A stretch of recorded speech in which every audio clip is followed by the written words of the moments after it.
You knew America had a habit of spreading information. Do you wish you've changed your approach with her because of this to avoid becoming a target?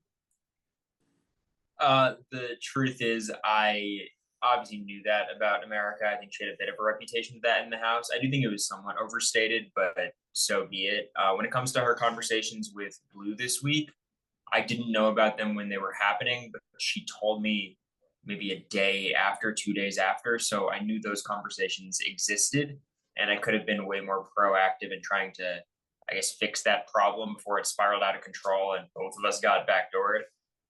So I just should have been a little bit more cautious when it came to that because, yeah, I did know it was a problem. I just kind of, I guess was hoping it would work out when I needed to do a lot more actively. Given your knowledge of Cerie's reality TV history, why didn't you either keep her closer or target her? Um, the reality is like Suri is excellent. It took 5 seconds of talking to her to realize why she's done so well in these shows. She was not in a powerful position in this house post the Izzy vote. So she was in no way a threat to my game. There was no reason to target her. And working closely with her just doesn't have the benefits you would really expect because in Big Brother competitions, at least in the modern era, competitions are king and Suri has yet to, do well in competition. So, the me being close to Suri might have gotten one more vote on my side, but ultimately this week it would not have mattered. And if I were to stay somehow this week, if I didn't get backdoored, Suri would have been an extremely important piece that I think I've been getting closer to. So it was certainly something in the back of my mind. It just didn't really pan out in this game with the way the competitions worked out this season. But yeah, she would have been a great ally. Would you say you were too overconfident heading into this week? No, again, I have no idea how this all was portrayed, but I was horribly paranoid every day about this week. The reality was I've been called out in, at least two ceremonies in the past couple of weeks. I know the target that's on my back when Jag and Matt have to choose between getting rid of Felicia or getting rid of me, it's always going to be more tempting to get rid of me. So until the nominations are locked, the veto meeting is over, I always assume me being backdoored is in play. The vibes were super off this week as well. Um, Once I heard America had these conversations with Blue, I was really nervous that these were getting back to Matt and Jag. And if they were getting back to them, I thought there was a great chance I could be backdoored. The day it was happening, I was probably 70-30, thinking it was going to happen. So I was definitely not overconfident. I think if anything, I was optimistic and just hopeful that it would work out. But yeah, obviously that was not the case. Did your strategy change once you got into the showmance? If so, how? No, not really. I think ultimately my game switched dramatically during the Izzy vote. Prior to the Izzy vote, it was the Crossroads, which is me, Jared, Serene, Izzy, and I thought I was in a comfortable position in that alliance. But the reality was I didn't have any agency, right? Because really, Jared and Izzy were just, the domineering voices who made all the decisions, and I was just kind of being safe week to week. So when that whole flip happened, and I kind of go with America and Matt and Jag, that's where the entire game flips. And from there, my game changed a lot. The problem with this new group I was working with was Matt and Jag were just crushing these competitions, mostly Jag. So by the time I needed to take a shot at Matt and Jag, I really couldn't because I just couldn't beat those dudes in competitions. So the showmans really didn't change much for me. I think maybe people's perception of me changes. People are less willing to share information with me because they think I would immediately share it with America, which is not an unfair assumption. At least, she shared everything with me and I shared most everything with her. So I get that aspect of it. But the reality is the same could be said about Matt and Jag, right? The same was said about Jared and Blue. So you kind of live and die by your allies in this game. And I'm comfortable with what happened. What game move are you most proud of and which one do you want to redo?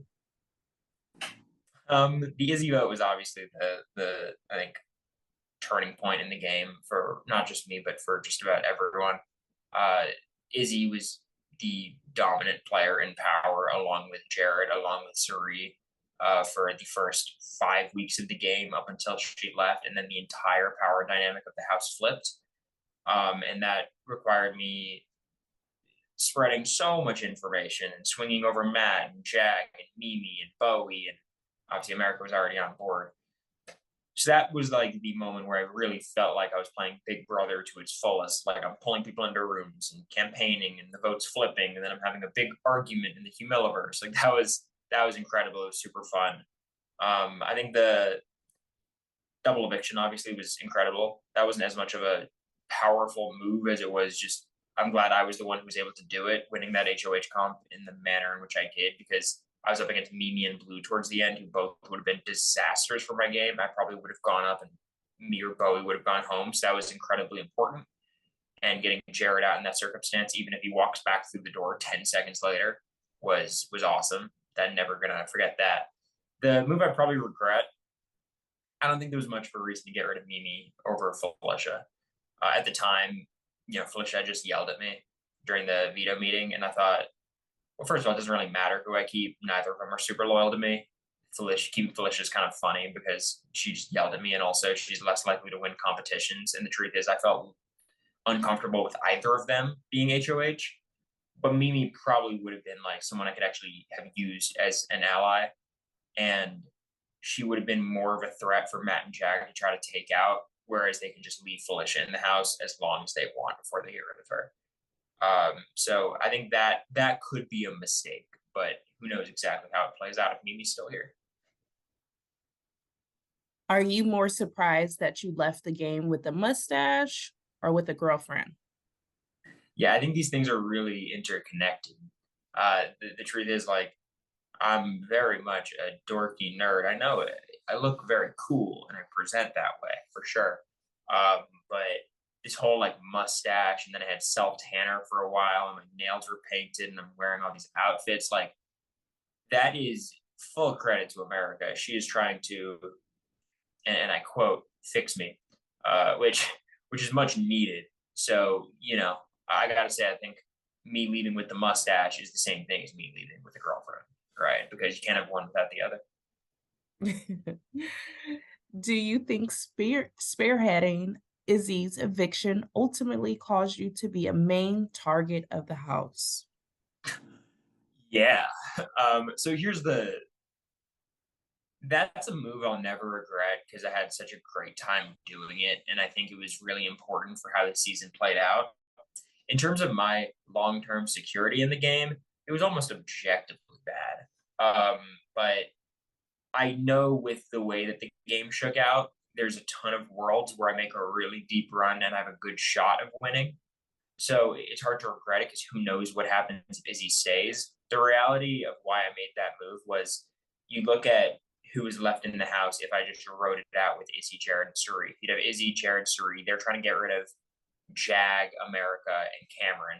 And that would leave me with like those three, Mimi, Felicia, Bowie, who I didn't have a relationship with yet.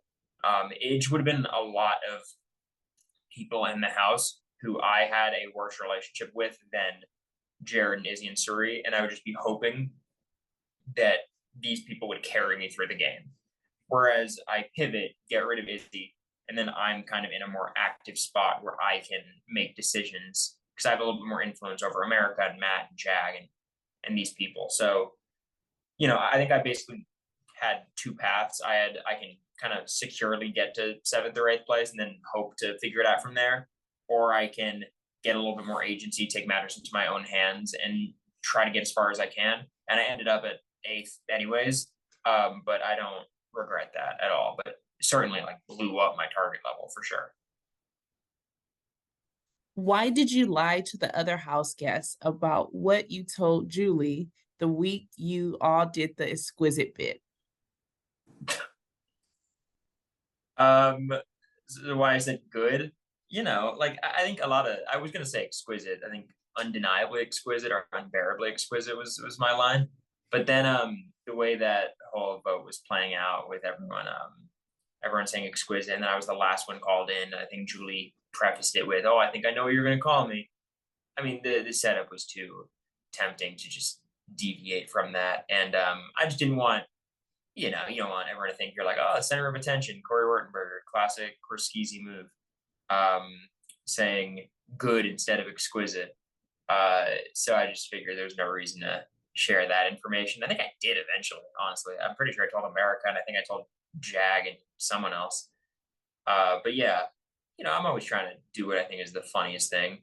I think I'm funny, which I guess is the most important thing. Why do you think you were such a big target without winning many comps? There's two answers to this. First of all, I think I'm kind of smart, not nearly as smart as people think I am, but certainly when it comes to the strategy, like people in Big Brother always talk about being behind the scenes and pulling strings and influencing people without them knowing they're being influenced. I can't do that. I'm not nearly that subtle. The way I play the game is I have my point of view, my perspective, and then I try to like convince the person I'm talking to that my perspective is better than theirs. Right. So I'm very transparent in what I'm trying to do. And, the way I strategically view the game, it was almost like an inside joke in the house that I was like scheming and making alliances and all these things. So that was one side of it. Also, there's obviously a gendered nature to this where, America and I played a very similar game. I won one extra competition, but I think I'm perceived as more of a threat than she is because, I'm the 22-year-old nerdy, schemy dude. So that's obviously something that's out of my control, but it would have benefited me if I got further in the game and needed jury votes. So, those are kind of the two different aspects of it. The truth is, it was a weird way the season worked out where so many of the quote unquote bigger threats went out pretty early. Like even people like Izzy, big personality, big strategist, went out pretty early. Same with Jared. Cam went right before me. Then you even had people like Riley and Heisem leave early. So like you look at the house guests left, you look at me, I shouldn't be a big threat, but it's me who's being called out in meetings. It's me who's having, a couple of big arguments. I win the double eviction HOH, and then you mix that all in with just the way that I kind of look. I'm like kind of the rat strategist. I think it all combined to make me a pretty big target, at least with this collection of house guests remaining. And last question. Mhm. Over these past 2 months, what is it you've missed the most about life outside, in the outside world? I miss the Cardette. No, I truthfully, the only thing I really miss about being outside is not being in the Big Brother house. I'm just someone who needs my personal space and needs to be able to turn my brain off and nap whenever I want, and just kind of step away from it all. And in Big Brother, there's no world in which you can do that, right? Like you can go to the upstairs patio in the backyard and hopefully the cameras don't look at you. Like that is your best bet. And maybe that's why in the past couple of weeks I've really clung to America the way that I have, because it is comfortable, right? Like it feels like you're secure and you can, be yourself and not be on 1,000,000%. And even then, you're still on because the cameras are on you, and I'm sure the cameras saw way more than I would like them to see. You know what I mean? So that part of it makes a lot of sense to me. Like my brain has not turned off in 79 days. So like the exhaustion from the house is something I really want to get away from. And so I guess what I miss most about the outside world is like just feeling okay and not depleted. That being said, I love the experience, obviously. But it's just so much. And I think I miss the rest of outside.